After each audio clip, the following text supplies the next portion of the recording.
Welcome to all. Myself, Dixit S. Tandil, lecturer in Mechanical Engineering Department from Vallabh Buddhi Polytechnic, Navsari. આજે આપણે SM સબ્જેક્ટની અંદર unit 2 moment of ઇનેર્શિયાની અંદર perpendicular axis theorem વિશે અભ્યાસ કરીશું. So next, perpendicular axis theorem. Perpendicular axis થિયરમની અંદર આકૃતિમાં દર્શાવ્યા પ્રમાણે ત્રણ એક્સિસ એકબીજાને પરપેન્ડિક્યુલર હોય છે. અહીં એક્સ, વાય અને ઝેડ એક્સિસ એકબીજાને પરપેન્ડિક્યુલર છે. હવે આકૃતિ પરથી જો પરપેન્ડિક્યુલર એક્સિસ થિયરમનું સ્ટેટમેન્ટ આપણે આપવું હોય અથવા લખવું હોય તો આ રીતે લખી શકાય. એકબીજાને કાટખૂણે છેડતી બે એક્સિસ એક્સ અને વાય એકબીજાને કાટખૂણે છેડતી બે એક્સિસ એક્સ અને વાયના સંદર્ભમાં જો કોઈ લેમિના મોમેન્ટ ઓફ ઇનેર્શિયા અનુક્રમે IXX અને IYY હોય તો આડછેદના સમતલને લંબરૂપે આવેલી ત્રીજી અક્ષ એટલે કે ઝેડનો મોમેન્ટ ઓફ ઇનેર્શિયા IZZ મળે, જે IZZ is equal two IXX plus IYY સૂત્ર દ્વારા શોધી શકાય. ઓકે, તો એકબીજાને કાટખૂણે છેડતી બે એક્સિસ એક્સ અને વાય ના સંદર્ભમાં જો કોઈ લેમિના પી નો મોમેન્ટ ઓફ ઇનેર્શિયા અનુક્રમે IXX અને IYY હોય તો આડછેદને લંબરૂપે આવેલી ત્રીજી અક્ષ એટલે કે ઝેડનો મોમેન્ટ ઓફ ઇનેર્શિયા IZZ થાય, જે નીચેના સૂત્ર દ્વારા મળે છે. If IXX and IYY be the moment of inertia of a plane section about two perpendicular axes meeting at point O, the moment of inertia IZZ about ZZ axis perpendicular to the plane and passing through the intersection of IXX axis and YY axis is given by IZZ is equal to IXX plus IYY. Okay, હવે ઉપરના સૂત્રને આપણે સાબિત કરવા માટે એની સાબિતી આપવી જરૂરી છે. તો નેક્સ્ટ, પ્રૂફ. ઓકે,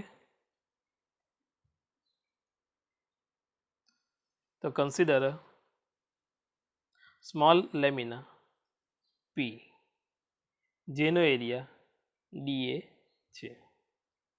ઓકે, હવે એક્સ બરાબર પીનો એક્સએમ અને વાય બરાબર પીનો y m. Then next, OP is equal to r. હવે પાયથાગોરસના નિયમ પ્રમાણે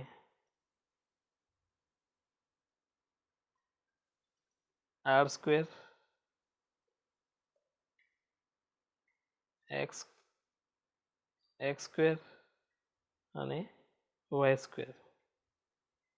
ઓકે, તો પાયથાગોરસના નિયમ પ્રમાણે કણનો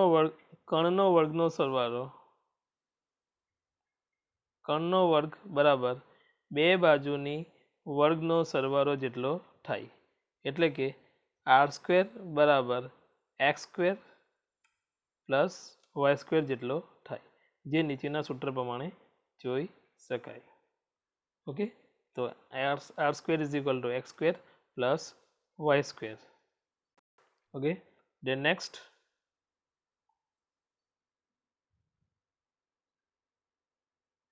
ઓકે, તો moment of inertia of point P about x axis. હવે point P આગળનો x axisનો મોમેન્ટ ઓફ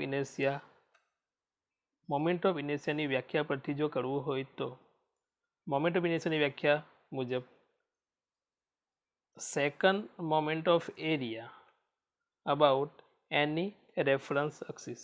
અહીં રેફરન્સ અક્સિસ કઈ છે? X x. અહીં રેફરન્સ અક્સિસ એક્સ એક્સ છે. હવે રેફરન્સ અક્સિસથી મોમેન્ટ ઓફ ઇનેશિયા એટલે કે એક્સ એક્સથી પોઈન્ટ પી સુધીનો મોમેન્ટ ઓફ ઇનેશિયા. હવે પોઈન્ટ પી સુધીનું લંબ ડિસ્ટન્સ કેટલું છે? વાય છે. માટે મોમેન્ટ ઓફ ઇનેશિયા અબાઉટ એક્સ એક્સ એક્સિસ, તો I x x is equal to DA into perpendicular distance y square જેટલું થાય. એ જ રીતે વાય વાય એક્સિસનો મોમેન્ટ ઓફ ઇનેશિયા I y y is equal to DA into perpendicular distance કેટલું છે? એક્સ પોઈન્ટ પી સુધીનું, તો એક્સ સ્ક્વેર જેટલો થાય. ઓકે, એ જ રીતે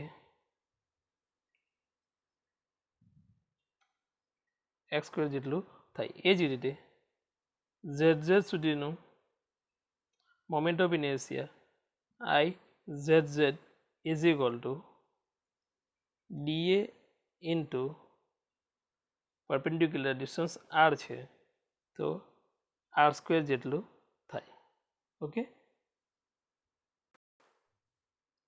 ઓકે તો મોમેન્ટ ઓફ ઇનેશિયા about x x axis I x x is equal to DA into y square, સમીકરણ નંબર 1. સિમિલરલી મોમેન્ટ ઓફ ઇનેશિયા of point P about y y axis, તેવી જ રીતે વાય વાય એક્સિસના મોમેન્ટ ઓફ ઇનેશિયા I y y is equal to DA into x square જેટલું મળે, સમીકરણ નંબર 2. હવે ત્રીજી એક્સિસ એટલે કે ઝેડ ઝેડ અક્ષનો પોઈન્ટ પી આગળનો મોમેન્ટ ઓફ ઇનેશિયા I z z is equal to DA into r square જેટલો થાય. પરંતુ આર સ્ક્વેર બરાબર x square plus y square. So I z z is equal to DA into બ્રેકેટમાં x square plus y square. હવે ડીએને multiplication એક વખત x સાથે અને બીજી વખત વાય સ્ક્વેર સાથે. So I z z is equal to DA into x square plus DA into y square. હવે સમીકરણ નંબર 1 અને સમીકરણ નંબર 2 ઉપરથી આપણે લખી શકીએ I z z is equal to I y y plus I x x. Okay, thank you.